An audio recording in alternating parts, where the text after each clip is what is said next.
വിശുദ്ധ മത്തായി എഴുതിയ സുവിശേഷം 17-ാം അധ്യായം 22 മുതൽ 27 വരെയുള്ള വചനങ്ങൾ. പീഡാനുഭവവും ഉത്ഥാനവും. 2-ാം പ്രവചനം.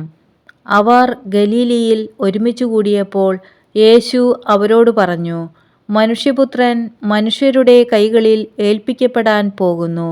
അവർ അവനെ വധിക്കും. എന്നാൽ 3-ാം ദിവസം അവൻ ഉയർപ്പിക്കപ്പെടും. ഇതു കേട്ട് അവർ അതീവ ദുഃഖിതരായി തീർന്നു. നികുതിയെക്കുറിച്ച്.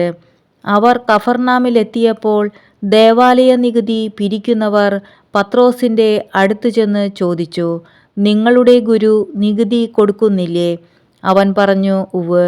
പിന്നീട് വീട്ടിലെത്തിയപ്പോൾ യേശു ചോദിച്ചു, ശിമയോനെ, നിനക്കെന്ത് തോന്നുന്നു? ഭൂമിയിലെ രാജാക്കന്മാർ ആരിൽ നിന്നാണ് നികുതിയോ ചുങ്കമോ പിരിക്കുന്നത്? തങ്ങളുടെ പുത്രന്മാരിൽ നിന്നോ അന്യരിൽ നിന്നോ? അന്യരിൽ നിന്ന്, പത്രോസ് മറുപടി പറഞ്ഞു. യേശു തുടർന്നു, അപ്പോൾ പുത്രന്മാർ സ്വതന്ത്രരാണല്ലോ. എങ്കിലും അവർക്ക് ഇടർച്ചയുണ്ടാകാതിരിക്കാൻ നീ കടലിൽ പോയി ചൂണ്ടയിടുക.